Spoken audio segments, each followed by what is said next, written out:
Friends, thank you for being here today. We find ourselves at a moment in history that scholars, legal experts, and everyday citizens will likely discuss for decades to come. It is a moment where the intricate machinery of our justice system, often grinding slowly and quietly, has suddenly shifted into a high gear that few of us ever expected to witness. We are gathering to make sense of a startling event that took place in a federal courtroom, an event that signals a profound change in the legal landscape surrounding Donald Trump. For years, we have watched a seemingly endless parade of legal battles, motions, delays, and counter-motions.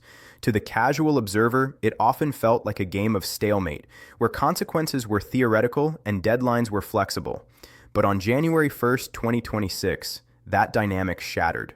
The stillness of the courtroom was broken not by a gavel, but by the furious eruption of a judge who had, until this very moment, been viewed by many as one of the former president's most reliable judicial allies. I am talking, of course, about federal Judge Aileen Cannon. The headlines you may have seen, "Judge explodes," "threatens cuffs," "spoliation," are not exaggerations.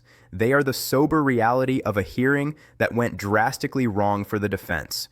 To understand why a judge known for her previous leniency would suddenly threaten a former president with immediate incarceration, we must peel back the layers of this story.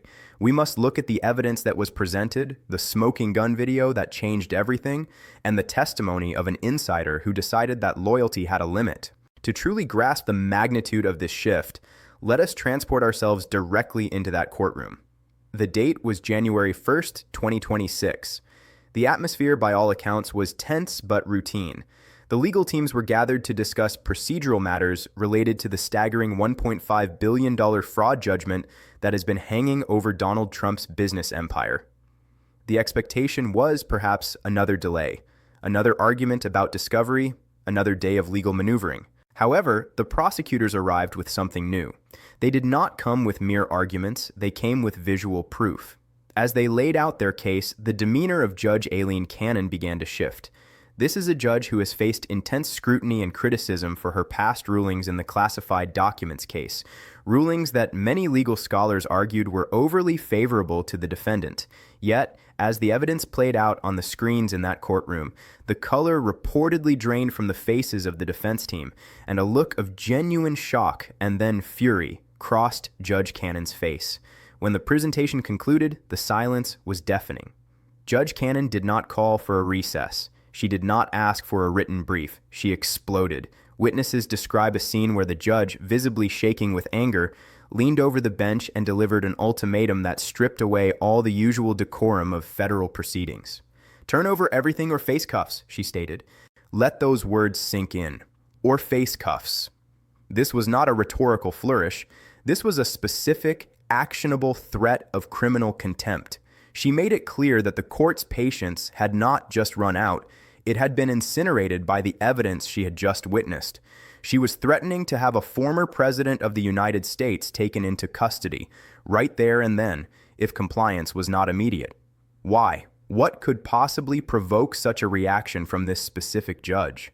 The answer lies in a legal concept known as spoliation, a dry term for a devastating act, the deliberate destruction of evidence. Now, to fully understand the depth of the judge's fury, we have to examine the specific act that triggered it. This case revolves around a $1.5 billion fraud judgment.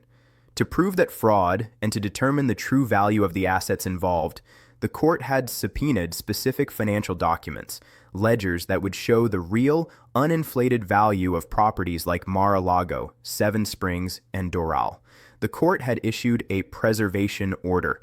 In plain English, this is a judicial command that says, do not touch, delete, or alter any documents related to this case. Keep everything exactly as it is. Violating a preservation order is bad enough. It can lead to sanctions or fines. But what prosecutors revealed was not a simple mistake or a clerical error. They presented surveillance footage from Mar-a-Lago, dated June 2022. In this video, we see Donald Trump himself. This is not hearsay. This is not a witness recounting a conversation from memory. This is the man himself, captured on high-definition security cameras. The footage shows him speaking to staff members. The audio, which prosecutors have enhanced and verified, captures a directive that is chilling in its clarity. Wipe those ledgers, The command was short, direct, and explicit. Wipe those ledgers. What makes this evidence so damning? What makes it a smoking gun in the truest sense of the phrase is the timing. Prosecutors laid out a timeline that left no room for doubt. Just hours before this video was recorded, Trump had been personally served with a subpoena demanding those exact ledgers. Imagine the sequence. In the morning, the subpoena arrives saying, "You must legally preserve these financial ledgers." Then, that very afternoon, the surveillance camera captures the defendant telling his staff, "Wipe those ledgers." There is no way to spin this as a coincidence. It wasn't that the documents were lost in a flood, or that a computer server crashed, or that an intern pressed the wrong button.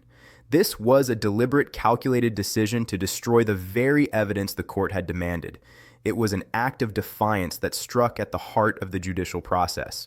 I want to pause here and ask you a question, because your perspective matters. If you were the judge sitting on that bench, and you saw this video after issuing a court order, how would you react? Would you feel betrayed? Let me know your thoughts in the comments below. But friends, we must dig deeper into the forensic reality of this situation to understand why the defense had no answer. In the digital age, the command "wipe those ledgers" reveals a fundamental misunderstanding of how modern technology works. When you delete a file from a server or a computer terminal, it does not simply vanish into the ether. The data leaves a ghost behind.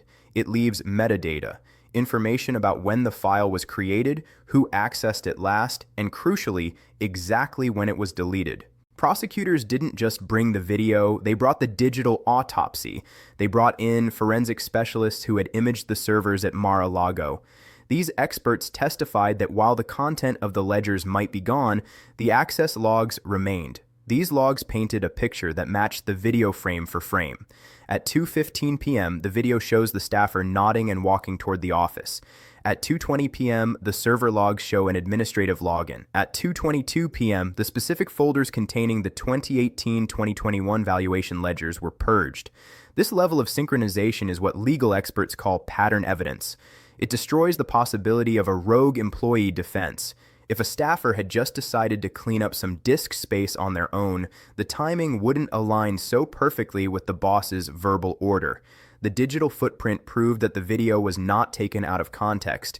It was the kickoff of a digital crime. For a judge, any judge, this is the ultimate insult. The court system relies on the assumption that parties will follow orders. If a litigant can simply destroy the evidence that proves their guilt, the entire system collapses. Judge Cannon realized in that moment that she was being played. She realized that while her court was issuing orders, the defendant was actively dismantling the truth. As if the video were not enough, the prosecutors had a second card to play, a card that often proves fatal in criminal and civil conspiracy cases: the flipper. Video is powerful, but it can be impersonal. A jury or a judge sees a figure on a screen, but a witness brings the story to life. Prosecutors revealed that they had secured the cooperation of a Mar-a-Lago staffer who was in the room when that order was given. This individual, whose identity is being protected but whose testimony was read into the record, has accepted an immunity deal. In exchange for telling the truth, they will not be prosecuted for their role in the deletion of the documents. This is a classic prosecutorial strategy. Get the little fish to testify against the big fish. Let us pause for a moment to consider the human element of this flipper. This was likely not a high-level executive or a millionaire consultant. This was a staff member, someone whose livelihood depended on their employment at the club, someone operating in an environment that has been described by former insiders as a culture of absolute loyalty.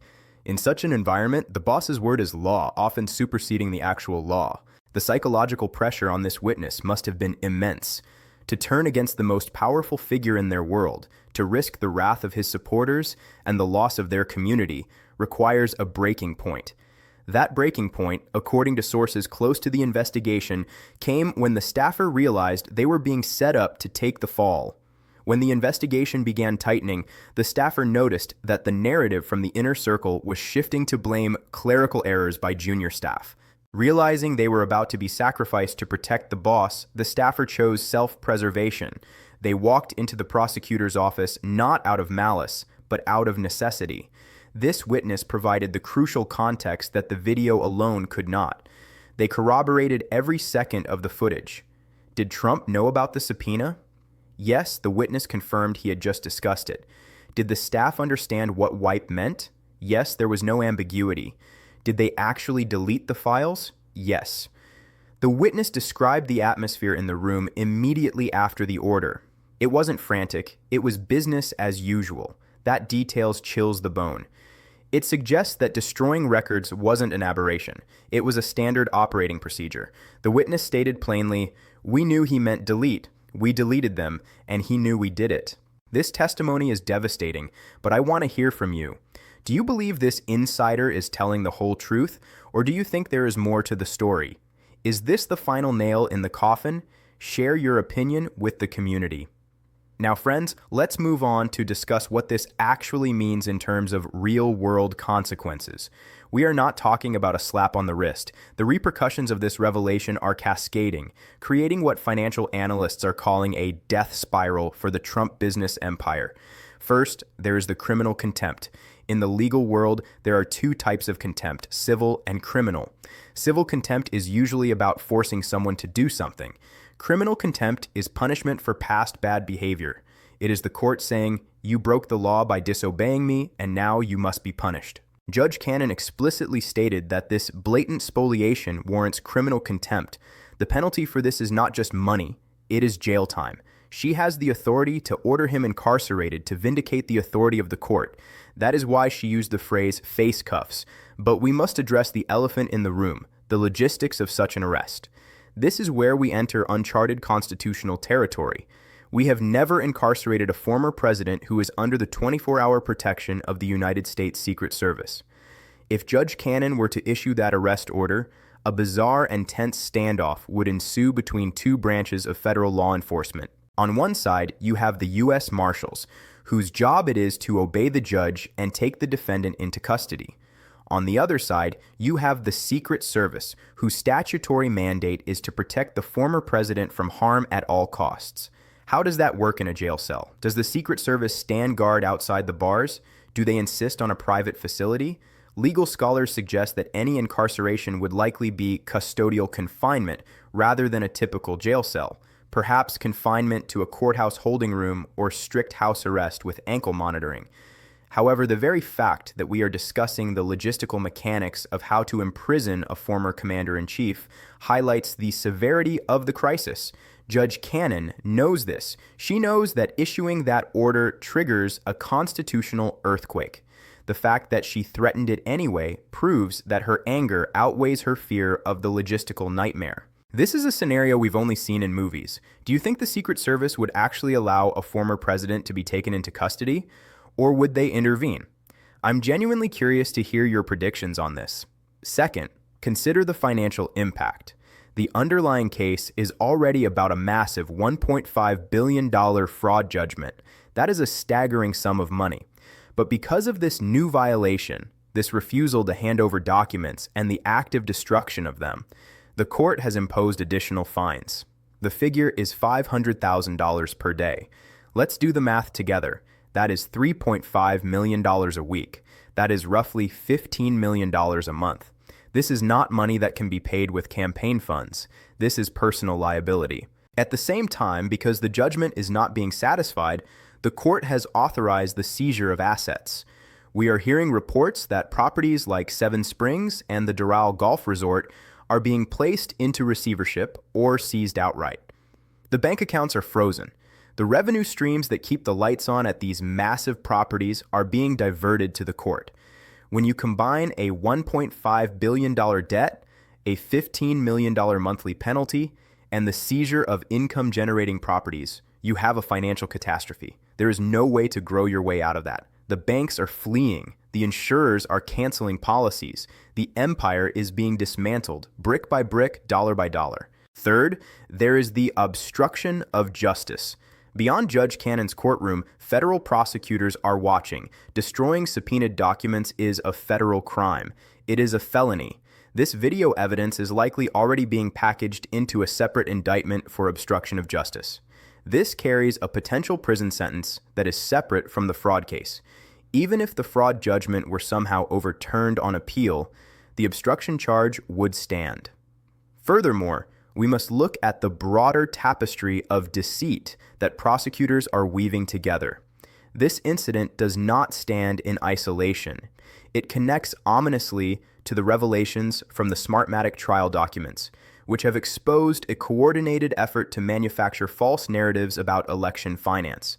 In that case, documents showed a deliberate strategy between campaign officials and media figures to promote lies they privately acknowledged were false. Why does the Smartmatic connection matter here? It matters because of a legal principle known as pattern evidence, or under the Federal Rules of Evidence, Rule 404B. This rule allows prosecutors to introduce evidence of other crimes, wrongs, or acts to prove motive, opportunity, intent, preparation, plan, knowledge, identity, absence of mistake, or lack of accident. The prosecution is building a pattern case. They are arguing that the destruction of the Mar-a-Lago ledgers is not a singular lapse in judgment, but part of a standard operating procedure that mirrors the Smartmatic findings. In both instances, the pattern is identical. First, a lie is told, inflating assets or fabricating election fraud. Second, when legal pressure mounts, there is a coordinated effort to suppress the truth. Third, when subpoenas arrive, evidence is destroyed or hidden. This pattern is lethal in a courtroom. It strips the defendant of the benefit of the doubt. A defendant might claim accidental deletion once. They might claim miscommunication once. But when prosecutors can show a jury that the defendant has a history of fabricating records and destroying evidence across multiple unrelated cases, the accident defense evaporates. It shows a mindset. It shows a guilty mind, or mens rea, which is the cornerstone of criminal liability. The ripple effects of this extend far beyond the borders of the United States.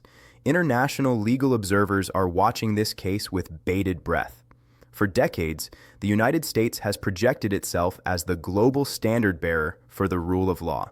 We lecture other nations on the importance of independent judiciaries and the principle that no leader is above the law. If a former president is allowed to openly defy a court order, destroy evidence on camera, and face no consequences, that moral authority is hollowed out. Diplomatic sources suggest that allies and adversaries alike are viewing this as a stress test for American democracy. Is the U.S. justice system strong enough to prosecute its own political elite, or has America drifted into the territory of a banana republic, where the law is merely a weapon used against the weak but ignored by the strong? Judge Cannon's ultimatum, turn over everything or face cuffs, suggests she is acutely aware of this global audience. She knows that her courtroom is the stage upon which the legitimacy of the American legal system is being auditioned. If she blinks, she confirms the cynicism of critics who say the system is rigged. If she acts, she validates the integrity of the institution she serves. This is why her fury is so significant. It is the fury of an institution fighting for its own survival. And let us not overlook the chilling effect this has on the former president's remaining circle. The flipper in this case, the staffer who testified, sends a terrifying message to everyone else in Trump's orbit. It signals that the wall of silence has been breached. If one staffer has flipped, how many others are quietly talking to prosecutors? In every conspiracy, the prisoner's dilemma eventually takes hold. The first person to talk gets the deal. The last person to talk gets the prison sentence. The revelation of this witness likely triggered a wave of panic among other aides and lawyers who may have been involved in similar activities. They are now looking at their own potential liability and wondering if they should be the next to walk through the prosecutor's door. It is impossible to view this moment without looking back at history. The parallels to the Nixon era are striking, yet today's situation is arguably more perilous. In 1974, during the Watergate scandal, the nation was captivated by the 18 1-2-minute gap in the White House tapes. That gap, an erased portion of an audio recording, became the symbol of the cover-up. It was the physical manifestation of guilt. But in Nixon's case, the erasure was clumsy, and crucially, we never had video of Nixon saying, "Erase that tape." We only had the aftermath. We had to infer intent. Today, technology has stripped away that ambiguity. We don't just have the gap, we have the order to create the gap. We have high-definition video of the cover-up being commissioned. Historians will likely note that while Nixon resigned to avoid impeachment and prosecution, the current strategy seems to be total defiance. But defiance runs into a hard wall when it meets indisputable evidence. The Nixon defense, that if the president does it, it means it is not illegal, has been rejected by courts time and again. Judge Cannon's reaction is the latest and perhaps most significant rejection of that philosophy. She is effectively saying that the courtroom is not a political stage. It is a place of law, and in a place of law, you cannot destroy the evidence. This leads us to a critical question. Why does this specific hearing matter so much, more than the dozens we have seen before? It matters because of Judge Cannon. For a long time, the narrative among Trump's supporters and his detractors was that he had a judicial firewall. He had appointed hundreds of judges, including Judge Cannon, and the belief was that these judges would always give him the benefit of the doubt. They would delay trials, limit evidence, and rule in his favor whenever possible. And for a while, that seemed to be true. Judge Cannon had previously made rulings that delayed the classified documents trial, rulings that were highly criticized. But there is a line. There is a line between interpreting the law favorably and ignoring a crime committed in your face. By ordering the destruction of evidence that her court had ordered to be preserved, Trump embarrassed the judge. He showed a lack of respect for her authority. He put her in a position where she had to choose between her loyalty to him and her oath to the Constitution. When faced with video evidence of a defendant mocking a court order, Judge Cannon had no choice. If she had ignored it, she would have destroyed her own career and reputation. She would have been complicit in the obstruction. Her explosion, her eruption in fury, signals the end of that judicial safety net. If Judge Cannon is threatening to arrest him, there are no safe harbors left. It sends a signal to every other judge in the country. The time for deference is over. The evidence is too strong. The behavior is too brazen. Beyond the courtroom, we must also look at the calendar and the political reality. We are in 2026. The midterm elections are approaching. For decades, the Republican Party has branded itself as the party of law and order. It is a powerful message that resonates with many Americans, especially those of us who value safety, stability, and the rule of law. But how does a party run on law and order when its leader is caught on high-definition video ordering the destruction of evidence? How do you explain that to a voter in a swing district? The footage is devastatingly simple. It doesn't require a law degree to understand. You see a subpoena, you see the man say, "Wipe them," you see the files vanish. Democrats are already using this footage in campaign ads. It speaks for itself. It strips away the argument that this is a witch hunt. A witch hunt implies you are innocent and being chased for no reason. When there is video of you breaking the law, you aren't a victim. You are a perpetrator. We are seeing reports that Republicans in competitive districts are panicking. They are scrubbing references to Trump from their websites. They are declining to comment. They know that this video is an anchor that could drag them down. The base may remain loyal, but elections are won in the middle, and the middle does not like obstruction of justice. There is also a profound sense of fatigue setting in. Even among those who have supported the former president, there is a quiet exhaustion. How many crises can one movement sustain? How many times can you ask your supporters to disbelieve their own eyes? When the smoking gun is this literal, the mental gymnastics required to defend it become exhausting. Political analysts are beginning to see cracks in the polling data. Not a sudden collapse, but a slow erosion. It is the erosion of trust, the erosion of enthusiasm, and the erosion of the belief that he can actually win against the weight of his own legal baggage. For my Republican friends watching today, I value your perspective immensely. Does this hard evidence change how you feel about the upcoming midterms? Does it change your view of the party's future? Please, let's have a respectful conversation in the comments. So, where does this leave us? Friends, we are left with a situation that is as volatile as it is historic. The illusion of invulnerability that has surrounded Donald Trump for his entire adult life has shattered. For years, the strategy was simple: delay, deny, attack. It worked because the legal system is designed to be cautious. It worked because witnesses could be intimidated or bought off. It worked because there was always plausible deniability. He could always blame a lawyer or an accountant. but you cannot blame a lawyer when the voice on the tape is yours. You cannot blame an accountant when the witness says, "He looked me in the eye and told me to do it." Judge Cannon has drawn a line in the sand. Turn over everything or face cuffs. The deadline is imminent. Trump is now in a box of his own making. If he hands over the documents, he admits to the fraud and loses the $1.5 billion case. If he refuses or cannot produce them because they are destroyed, he goes to jail for contempt.